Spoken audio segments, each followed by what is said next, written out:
On the eve of Thanksgiving, November 24, 1971, a storm brewed over the dense, unforgiving forests of the Pacific Northwest.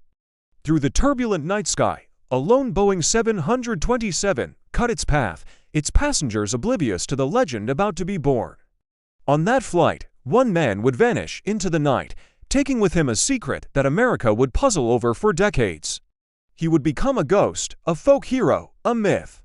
This is the search for D.B. Cooper, the nation's greatest unsolved mystery. Who was he? He boarded the plane in Portland, Oregon, a man in his mid-40s, dressed in a black business suit, a crisp white shirt, and a narrow black tie. He carried a briefcase and wore dark sunglasses. On the manifest, his name was Dan Cooper. He was quiet, polite, almost unremarkable. He ordered a bourbon and soda, lit a cigarette, and settled in, blending into the anonymity of air travel. But this calm, unassuming passenger was about to orchestrate one of the most audacious heists in history. He wasn't just a man on a plane, he was a specter of the era, a figure who would soon step out of the ordinary and into immortality.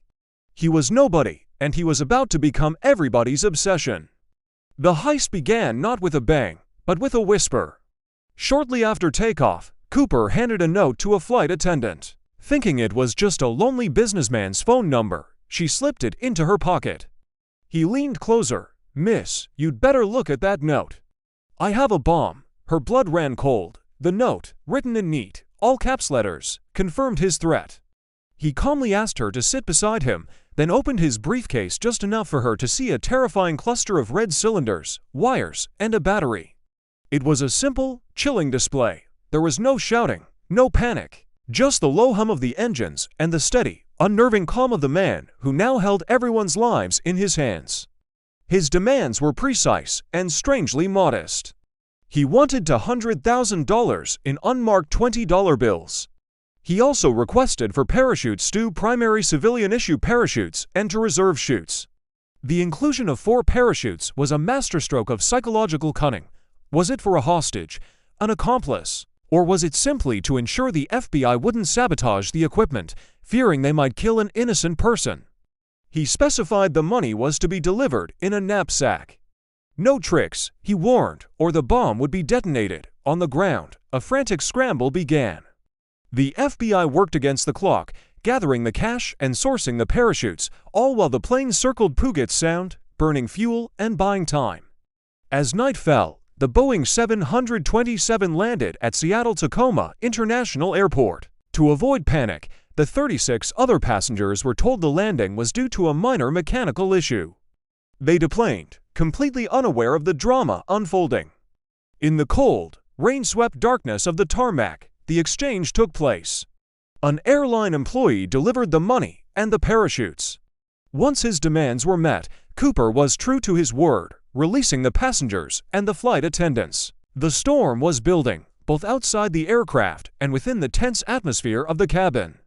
But Cooper remained the picture of composure. The first phase of his plan was complete. Now, only Cooper and a skeleton crew remained.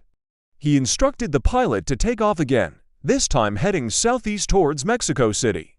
His flight plan was bizarre and dangerous. Fly below 10,000 feet, keep the landing gear down, and set the wing flaps at 15 degrees. This would keep the plane's speed at a sluggish 100 miles per hour, slow enough to jump, but perilously slow for a 727.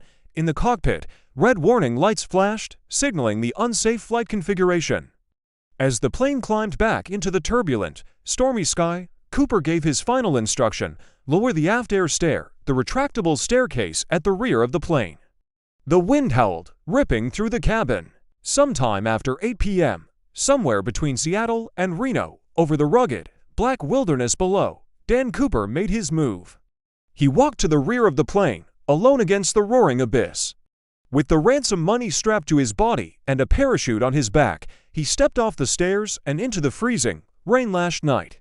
He disappeared into the void, a solitary figure swallowed by the immense darkness. The pilots felt a slight change in air pressure, a bump in the flight. And then, he was gone. When the plane landed in Reno, the cabin was empty. The legend of D.B. Cooper had officially begun. What followed was the largest and most expensive manhunt in FBI history. Hundreds of soldiers, FBI agents, and local law enforcement scoured the treacherous mountain terrain of southwest Washington, the presumed drop zone. Helicopters and planes combed the forest from above, while ground teams navigated the dense undergrowth below. They searched for a body, a parachute, or any sign of the missing money. They found nothing. It was as if the man had been an apparition, vanishing as mysteriously as he had appeared. The case became a national obsession, with evidence boards filling up with maps, witness sketches, and endless dead ends.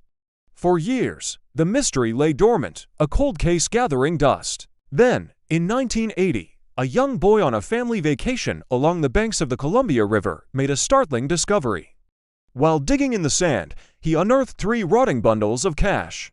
The bills were water-damaged and decomposed, but the serial numbers were a perfect match. It was a portion of Cooper's ransom, nearly $10,000, found miles from the projected jump zone. But this discovery only deepened the mystery. Why was only a fraction of the money found? Did he lose it during the jump, or did he bury it, intending to come back? It was the first and last piece of physical evidence ever recovered from the heist. The question spawned countless theories. Did he survive the perilous jump? He leapt into a freezing gale at 10,000 feet, at night, into a dense forest, wearing only a business suit. The odds were astronomical. Some believe he was a seasoned paratrooper, perhaps an ex-military special forces operative, with the skills to survive such a feat. Others are certain he perished on impact or died of exposure in the wilderness, his body and the money lost forever to the elements. Was he a disgruntled airline employee with inside knowledge? A common criminal who got lucky, or something else entirely? Every lead was pursued, countless suspects investigated, but each path led to another dead end. In 2016, after 45 years of searching, the FBI officially closed the active investigation. They concluded that the resources could be better used on other cases. But closing the file didn't close the book. The mystery of D.B. Cooper lives on, a modern American myth that has inspired books, films, and endless speculation. He is the ghost in the machine, the ultimate anti-hero, who pulled off the perfect crime and simply disappeared. His identity remains unknown, his fate a question mark hanging in the cold, night air. The forest keeps its secrets, the wind still whispers his name. The legend of the gentleman bandit, who took on the system and vanished without a trace, endures. Who do you think D.B. Cooper was, a professional, an amateur, or just a ghost story? Leave your theory in the comments. Thanks for watching.